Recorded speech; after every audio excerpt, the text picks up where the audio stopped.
Assalamualaikum warahmatullahi wabarakatuh. Selamat pagi, siang, dan sore, ataupun malam teman-teman yang nonton video presentasi pada kesempatan kali ini. Perkenalkan saya Muhammad Isfatur Rahman dengan NPM 2301027 selaku moderator dalam jalannya presentasi pada presentasi kali ini, yaitu tentang bab 4 berjudul variabel pada mata kuliah metode penelitian. Sebelumnya saya berterima kasih ke Ibu dosen pengampu yaitu Ibu Dr. Ratna Septianti SCMSC AKT yang telah memberikan tugas ini kepada kami. Baik, sebelum masuk ke dalam materi, kami akan memperkenalkan seluruh nama anggota dan kelompok beserta NPM dari kelompok 4 yaitu yang pertama ada MS Putra Rahman selaku saya sendiri, ada Alia Sapiran Nenggolang dengan PM 230151036, ada Iskar Ramadhani dengan PM 230151033, ada Rama Ahyar dengan PM 235105115, ada Atira Sasabil dengan PM 236105101, ada Naila Rizky Fadila dengan PM 230105114, dan Nia Auliana dengan PM 230105156, ada Is Wulandari dengan NPM 2301054 serta Rajesa Arya Bidana dengan NPM 2301054. Selanjutnya kita masuk ke dalam pengertian variabel. Variabel merupakan unsur penting dalam penelitian yang menjadi dasar analisis dan penarikan kesimpulan. Nah, variabel dapat berupa sifat, nilai, keadaan, atau kegiatan yang bervariasi antara subjek penelitian. Dengan adanya variabel, peneliti dapat mengidentifikasi faktor-faktor yang berpengaruh dan mengukur hubungan antar fenomena secara sistematis. Variabel juga bisa menjadi alat untuk menghubungkan teori dengan kenyataan empiris yang terjadi pada lapangan. Selanjutnya, pentingnya variabel. Pentingnya variabel dalam penelitian yaitu sebagai penentu arah, tujuan, serta metode penelitian. Tanpa ada variabel yang jelas, peneliti akan kehilangan fokus atau sulit diinterpretasikan. Membantu peneliti merumuskan memilih metode pengumpulan data, variabel hipotesis, serta melakukan analisis yang relevan. Selain itu, variabel juga menjadi penghubung nih antara teori, data empiris, sehingga penelitian menjadi dasar ilmiah yang kuat. Selanjutnya adalah jenis-jenis variabel. Dalam penelitian, variabel diklasifikasikan ke dalam beberapa jenis berdasarkan berbagai kriteria seperti sifat data, hubungan antara variabel dan fungsi dalam penelitian. Berdasarkan sifatnya variabel yaitu kuantitatif yang dapat diukur dengan angka seperti pendapatan, usia, tinggi badan, atau variabel kuantitatif yang menggambarkan kategori atau kualitas tertentu seperti jenis kelamin atau tingkat pendidikan. Berdasarkan hubungan ada variabel bebas atau independen yang memengaruhi atau menjadi penyebab perubahan pada variabel lain, serta variabel terikat dependen yang dipengaruhi oleh variabel bebas. Selanjutnya akan dipresentasikan oleh teman saya.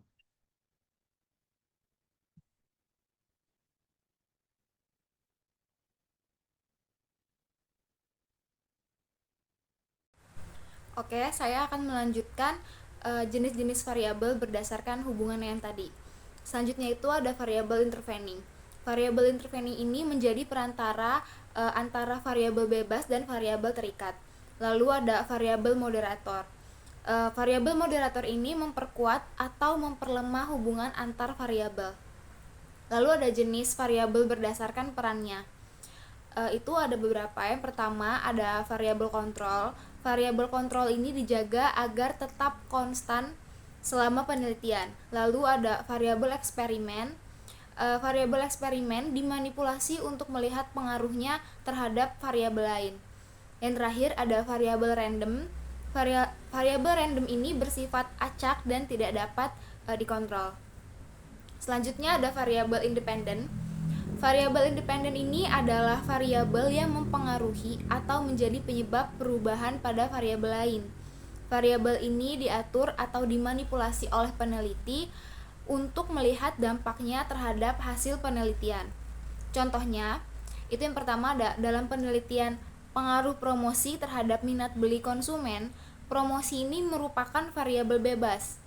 Contoh yang lainnya itu ada dalam penelitian pengaruh tingkat pendidikan terhadap pendapatan. Nah, tingkat pendidikannya ini tuh menjadi variabel bebas. Secara sederhana, variabel independen berperan sebagai penyebab dalam penelitian yang menentukan arah dan hasil analisis hubungan sebab akibat. Selanjutnya ada variabel dependent. Variabel dependent atau variabel terikat adalah elemen penting dalam setiap jenis penelitian kuantitatif yang bertujuan untuk mengeksplorasi hubungan sebab akibat antara variabel. Nah, menurut Mahurizal 2021, variabel dependent juga sering disebut sebagai variabel keluaran, kriteria, atau variabel konsekuen yang menunjukkan hasil yang diharapkan dari kegiatan penelitian.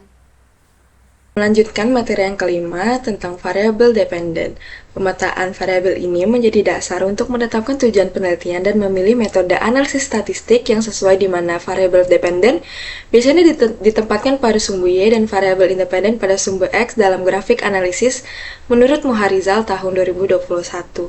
Pemilihan variabel dependent yang tepat sangat penting untuk mempertajam fokus penelitian dan untuk meningkatkan validitas serta reliabilitas hasil yang diperoleh, sehingga dengan pemahaman yang mendalam, penelitian dapat melakukan analisis yang akurat sehingga dapat menarik kesimpulan yang tepat mengenai hubungan antara variabel yang diteliti. Materi selanjutnya, materi yang keenam, yaitu variabel moderator. Secara konsep, variabel moderator adalah variabel yang menentukan sejauh mana atau bagaimana hubungan klausal antara variabel bebas dan terikat terjadi. Fungsi utama dari variabel moderator adalah untuk menguji variasi efek dari variabel independen terhadap dependen dalam kondisi atau tingkat yang berbeda dari moderator tersebut. Ini memungkinkan peneliti untuk mendapatkan pemahaman yang lebih luas dan spesifik tentang hubungan antara variabel dalam penelitian. Dalam hal metodologis, pengujian peran moderator umumnya dilakukan melalui analisis regresi modernisasi, di mana interaksi antara variabel independen dan variabel moderator dimasukkan sebagai prediktor dalam model keberhasilan variabel moderator dalam mempengaruhi hubungan antara variabel dilihat dari signifikansi interaksinya. Jika signifikan, maka variabel tersebut berfungsi sebagai moderator yang sah. Namun, tidak semua variabel yang diuji sebagai moderator menunjukkan peran yang signifikan. Beberapa penelitian menunjukkan adanya moderator yang tidak berpengaruh, menekankan pentingnya studi mendetail serta validitas teoritis dalam pemilihan variabel moderator. Lalu di sini saya akan membahas tentang variabel intervening. Jadi variabel intervening atau mediator berperan penting dalam menjelaskan cara kerja hubungan antara variabel independen dan dependen. Variabel ini menjadi jembatan yang menghubungkan pengaruh variabel bebas terhadap variabel terikat secara tidak langsung. Secara teori, variabel intervening memediasi relasi antara variabel independen dan dependen untuk menjelaskan proses pengaruh yang menimbulkan perubahan pada variabel dependen. Pengujian variabel ini umumnya menggunakan analisis jalur struktural equation modeling atau SEM untuk menilai pengaruh tidak langsung melalui mediator. Namun tidak semua variabel menunjukkan efek mediasi signifikan, sehingga validitas teoritis dan empiris menjadi penting dalam memilih variabel mediator.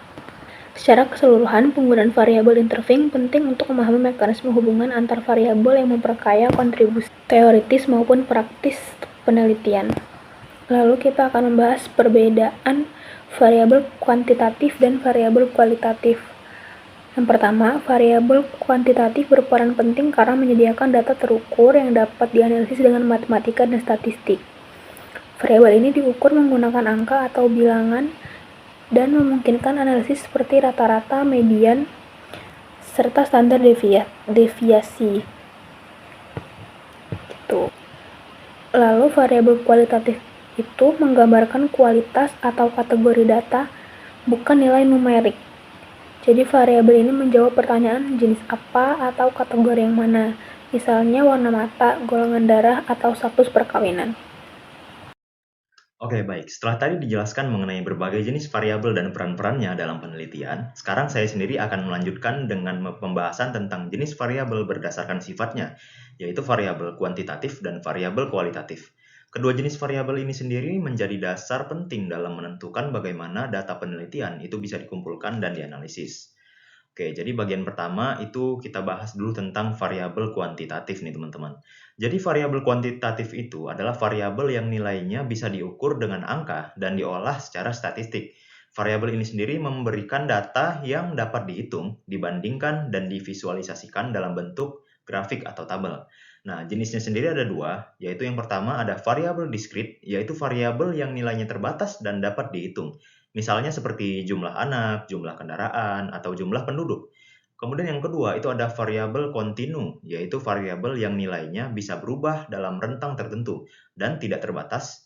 Contohnya itu seperti tinggi badan, berat badan, atau suhu. Oke. Jadi, untuk ciri utama dari variabel kuantitatif ini sendiri, itu adalah bisa diukur secara numerik dan memungkinkan dilakukan analisis statistik seperti rata-rata, median, atau standar deviasi. Dengan kata lain, variabel kuantitatif inilah yang membuat hasil penelitian itu dapat diuji secara objektif. Oke, kita akan membahas ke selanjutnya, yaitu selanjutnya kita masuk ke variabel kualitatif. Berbeda dengan variabel kuantitatif tadi, variabel ini tidak berhubungan dengan angka, melainkan dengan kategori atau karakteristik tertentu. Variabel kualitatif ini terbagi menjadi dua jenis, yaitu yang pertama adalah nominal, yaitu variabel yang hanya membedakan kategori tanpa urutan, misalnya seperti jenis kelamin, warna mobil, atau golongan darah. Tidak ada yang lebih tinggi atau lebih rendah, hanya berbeda kategori saja nih. Oke, yang kedua itu adalah ordinal, yaitu variabel yang memiliki urutan, tetapi jarak antar kategorinya itu tidak diketahui secara pasti.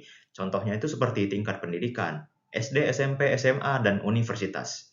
Kita tahu urutannya, tapi tidak bisa mengukur jarak antara satu tingkat ke tingkat berikutnya secara numerik nih teman-teman. Oke, kita langsung loncat ke yang selanjutnya, yaitu kalau kita lihat cirinya, variabel kualitatif ini tidak bisa diukur dengan angka, tapi menggambarkan karakteristik tertentu. Data kualitatif biasanya dianalisis menggunakan frekuensi dan divisualisasikan dengan diagram batang atau lingkaran. Contoh penggunaannya itu bisa kita temui dalam penelitian sosial seperti jenis pekerjaan, status pernikahan, tanggapan responden, warna mata, atau jenis kelamin melalui variabel kualitatif ini. Nah, peneliti itu bisa memahami pola dan kategori yang ada di masyarakat secara lebih mendalam. Oke. Jadi singkatnya, perbedaan utama antara variabel kuantitatif dan variabel kualitatif ini terletak pada bentuk datanya nih teman-teman. Oke, jadi variabel kuantitatif itu menghasilkan data berupa angka yang bisa dihitung, sedangkan variabel kualitatif itu menghasilkan data berupa kategori atau deskripsi yang menjelaskan karakteristik suatu objek. Nah, setelah kita memahami kedua variabel ini, selanjutnya akan dijelaskan oleh rekan saya tentang variabel kontrol dan variabel eksperimen yang akan menunjukkan bagaimana kedua jenis variabel-variabel ini diterapkan dalam proses penelitian. Pada rekan saya dipersilakan untuk melanjutkan. Terima kasih. Selanjutnya saya akan menjelaskan materi yang ke-9 mengenai variabel berdasarkan peran dalam penelitian yang terdiri dari variabel kontrol dan variabel eksperimen. A. Variabel kontrol. Variabel kontrol adalah variabel yang dibuat dengan konstan sehingga hubungan variabel bebas terhadap variabel terkait tidak dipengaruhi oleh faktor luar yang tidak diteliti. Bertujuan untuk memastikan bahwa pengaruh variabel independen terhadap variabel dependen dapat diukur secara akurat tanpa gangguan variabel lain. B. Variabel eksperimen. Dalam eksperimen, variabel utama terdiri dari variabel independen, dependen, kontrol, dan variabel moderator. Bertujuan untuk menguji hubungan sebab akibat secara sistematis dan memastikan bahwa perubahan pada variabel independen benar menyebabkan perubahan pada variabel dependen dan meminimalkan pengaruh faktor luar. Selanjutnya, materi yang ke-10 mengenai hubungan antar variabel dalam penelitian. Hubungan antar variabel penelitian dibedakan menjadi 3 jenis, yaitu hubungan asimetris, hubungan simetris, dan hubungan timbal balik. Yang pertama, hubungan asimetris. Suatu variabel atau variabel-variabel bebas berhubungan dengan variabel-variabel terkait. Hubungan variabel asimetris dibedakan menjadi 2, yaitu hubungan bivariat dan multivariat. Yang kedua, hubungan variabel simetris. Hubungan variabel secara simetris artinya adalah hubungan antara dua variabel, tetapi variabel yang satu tidak disebabkan atau dipengaruhi oleh variabel lainnya. Yang terakhir ada hubungan timbal balik. Hubungan variabel dikatakan bersifat timbal balik jika variabel yang satu mempengaruhi variabel lainnya, ataupun sebaliknya. Selanjutnya kita akan bahas tentang operasionalisasi variabel. Operasionalisasi variabel adalah proses mendefinisikan variabilitas secara operasional berdasarkan karakteristik yang dapat diukur atau diamati, sehingga variabilitas tersebut dapat digunakan untuk menguji hipotesis. Selanjutnya ada contoh penentuan variabel dalam penelitian. Dalam hal ini, variabel penelitian terbagi menjadi 4 bagian. Yang pertama, ada variabel independen, yaitu merupakan variabilitas yang mempengaruhi variabilitas lainnya. Yang kedua, ada variabel dependen, yaitu yang dipengaruhi oleh variabilitas independen. Yang ketiga, ada variabel moderator, yaitu variabilitas yang meningkatkan hubungan antara variabilitas independen dan dependen. Dan yang terakhir ada variabel intervening atau variabel perantara, yaitu variabel yang melengkapi hubungan antara variabilitas independen dan variabilitas dependen. Teknik identifikasi variabel penelitian. Variabel yang telah diidentifikasi secara tepat akan membantu peneliti dalam merumuskan hipotesis dan menentukan metode analisis yang relevan. Sugiono 2017. Langkah pertama dalam mengidentifikasi variabel adalah menelaah rumusan, masalah, dan tujuan penelitian. Dari kedua unsur tersebut, peneliti dapat menafsirkan konsep-konsep yang memiliki potensi menjadi variabel penelitian. Setiap konsep yang memiliki karakteristik dapat merubah antar objek atau individu merupakan dasar penentu variabel. Dari Arikunto 2019. Skala menentukan variabel. Skala pengukuran adalah sistem atau alat yang digunakan untuk menentukan tingkat, kategori, atau nilai suatu variabel. Berdasarkan indikator yang telah ditemukan sebelumnya, pemilihan skala pengukuran sangat penting karena akan memengaruhi jenis analisis statistik yang akan digunakan dalam penelitian. Skala dalam menentukan variabel. Jenis pengukuran yang biasa digunakan dalam penelitian termasuk skala nominal yang digunakan untuk mengkategorikan data tanpa menunjukkan urutan tertentu. Salah satu contohnya adalah gender. Yang kedua, skala ordinal yang menunjukkan urutan atau peringkat, tetapi jarak antara kelas tidak dapat diukur dengan tepat. Tingkat kepuasan responden, misalnya puas, cukup puas, atau tidak puas. Yang ketiga ada skala interval yang tidak memiliki nol absolut, tetapi menunjukkan jarak yang sama antara nilai. Salah satu contohnya adalah suhu udara dalam derajat Celcius. Yang terakhir ada skala rasio, yaitu skala yang memiliki jarak yang sama antar nilai dan memiliki titik nol absolut. Contohnya penghasilan atau berat dari responden. Baik, selanjutnya ada nomor 14, yaitu tentang teknik identifikasi variabel penelitian.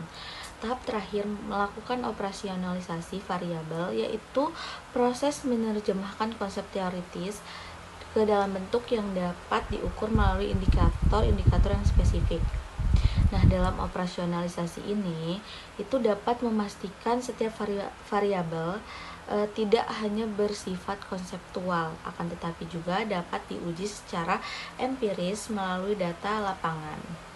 Selanjutnya, itu ada kesalahan umum dalam menentukan variabel.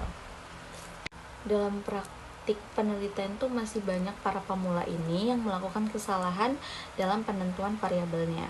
Kesalahannya itu antara lain itu ketidaktepatan dalam membedakan antara variabel dan indikator. Nah, sehingga menyebabkan ketidaksesuaian antara rumusan masalah, tujuan penelitian, dan instrumen yang digunakan. Selanjutnya ada hubungan variabel dalam hipotesis, yaitu dalam hubungan antara variabel dalam hipotesis itu dapat bersifat sebab akibat maupun korelasional. Dalam hubungan sebab akibat itu, variabel bebas dianggap memengaruhi variabel terikat. Sedangkan dalam hubungan korelasional, itu kedua variabel saling berhubungan tanpa menunjukkan arah pengaruh. Selanjutnya ada kesimpulan. Nah, variabel itu merupakan komponen utama dalam penelitian yang berfungsi untuk menggambarkan fenomena yang diteliti dan menjadi dasar dalam menjawab rumusan masalah. Setiap penelitian itu membutuhkan identifikasi variabel agar hubungan antar unsur dapat dianalisis secara sistematis. Nah, itu dapat melalui pemahaman terhadap jenis-jenis variabel seperti independen, dependent, moderator, dan intervening. Peneliti itu dapat menentukan arah dan bentuk hubungan yang akan diuji. Selain itu, pengelompokan variabel berdasarkan sifat dan perannya itu dapat membantu dalam memilih metode analisis yang tepat.